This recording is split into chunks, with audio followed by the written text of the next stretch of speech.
Muy buenos días, estimados estudiantes. El día de hoy vamos a revisar contenido acerca de la reproducción sexual. Para que nos quede un poco más claro el tema, vamos a revisar algunos conceptos previos. Primero, la reproducción sexual básicamente es la forma en la que un organismo puede generar descendencia. Para que esto pueda ocurrir se necesita de dos células reproductivas, una masculina y una femenina. La combinación de estas dos células hacen que se cree un nuevo ser que es único a nivel de código genético en cuanto a su combinación genética. Por ende, es la principal diferencia que existe con la reproducción asexual, donde una célula básicamente genera un doble, por así decirlo, de esta y comparten características al 100%. En el caso de la reproducción sexual, como les había mencionado, se produce un nuevo organismo, pero con un código genético único, un nuevo ser básicamente. Entonces, a estas células reproductivas sexuales se les conoce con el nombre de gametos. En el caso del hombre, el gameto es el espermatozoide que contiene el material genético que se va a transmitir o que se va a heredar a este nuevo ser, como de igual forma es el óvulo en el caso de las mujeres.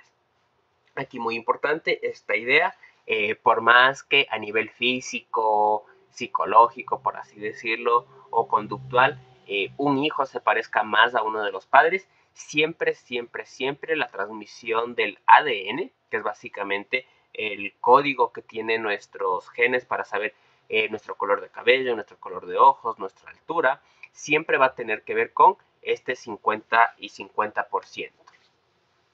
El proceso de la meiosis, que es el que posibilita esta reproducción sexual, se basa básicamente en la división celular que se va ocurriendo en estos gametos. Aquí se reduce el número de cromosomas a la mitad. Esta ocurre desde los órganos reproductivos y lo que hace es que se genere una variabilidad genética. Y esto es muy importante dentro de todos los seres que se reproducen a través de este proceso sexual. ¿Qué ocurre si no hubiese variabilidad genética? Básicamente ocurriría conflictos en la creación del nuevo ser. Entonces ahí ya sería muy probable que este nuevo bebé que se va a generar venga con problemas a nivel de genética, venga muy enfermizo y demás. Entonces, por eso es muy importante tener esto en cuenta en los seres vivos. Así que esa idea de películas muy hollywoodenses donde si dos personas se quedan solos pudiesen repoblar la Tierra, no, eso es básicamente imposible, justamente por esta característica de variabilidad genética que necesitamos.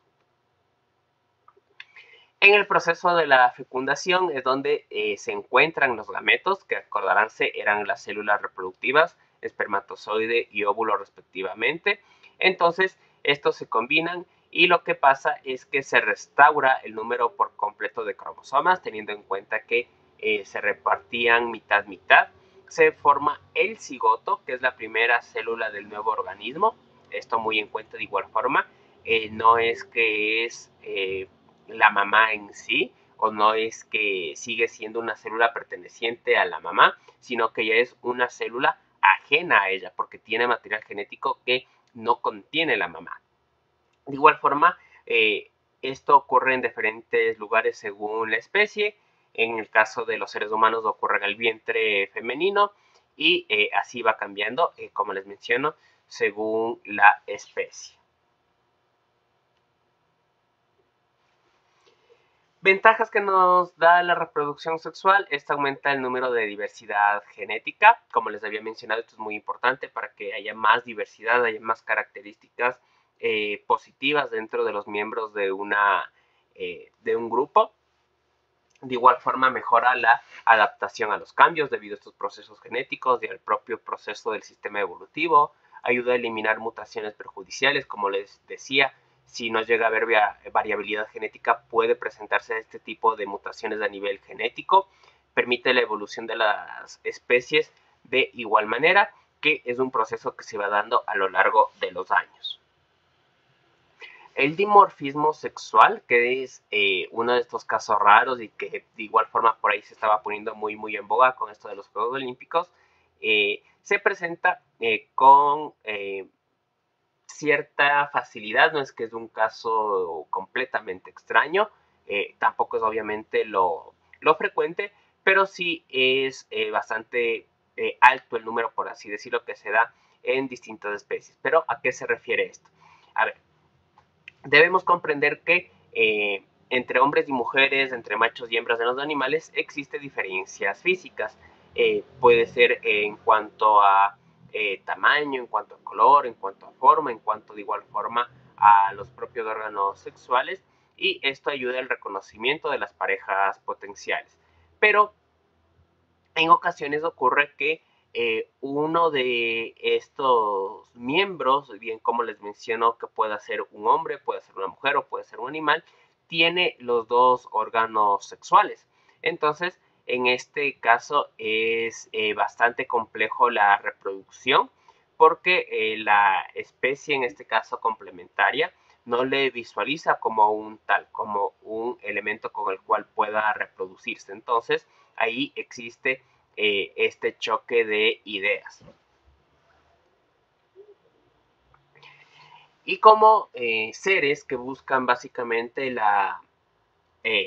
el seguir dejando descendencia, todo ser vivo tiene ese principio o nivel básico de objetivo, que es básicamente que la especie siga sobreviviendo. Hemos desarrollado estrategias de apareamiento como seres vivos. Tenemos la monogamia, que es una pareja exclusiva. Esto nos garantiza, por así decirlo, desde el punto de vista ético y emocional, un apoyo constante.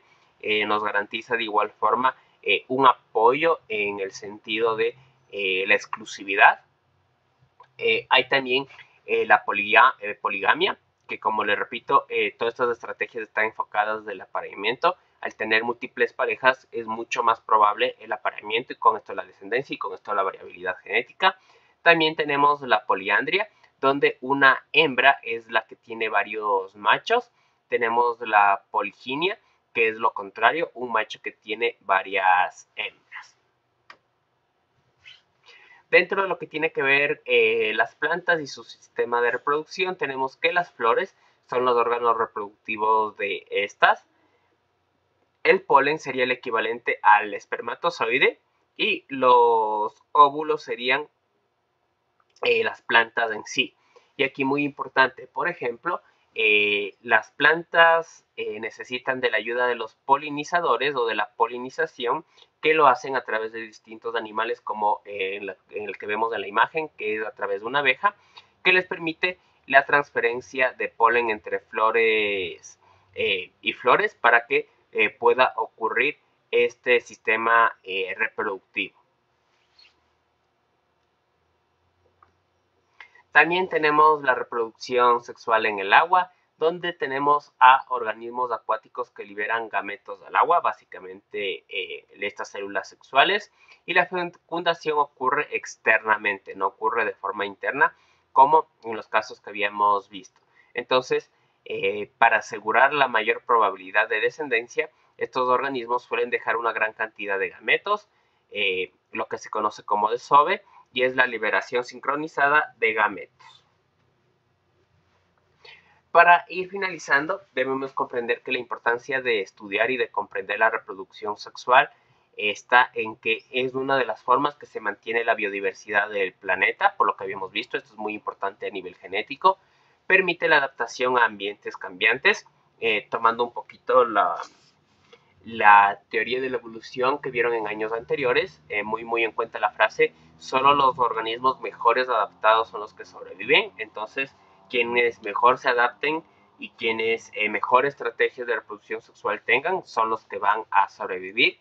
Es un hito o es un proceso fundamental para todas las especies, y de igual forma es del objetivo básico que todo ser vivo tiene, siempre el dejar descendencia para que sobreviva la especie, y contribuye al equilibrio de los ecosistemas. En este sentido, de igual forma que tener grandes cantidades de hijos, un poquito más viéndolo desde el vista del ser humano, es algo negativo, porque los hijos requieren tiempo, requieren esfuerzo, requieren dinero. De igual forma es completamente negativo que nadie de un grupo humano, de un grupo de alguna especie animal, se reproduzca, porque esto básicamente llevaría a los problemas que habíamos visto de limitaciones en cuanto a la diversidad genética y podría estar en peligro la subsistencia de la especie. Entonces, es así básicamente como el mundo funciona desde este punto, y ahí les dejo esa pregunta de cierre para que piensen qué creen que pasaría o cómo sería la vida en la Tierra si no existiese la reproducción sexual. Así que les dejo con esa pregunta para que la piensen, para que la reflexionen, y conmigo nos vemos hasta la siguiente semana.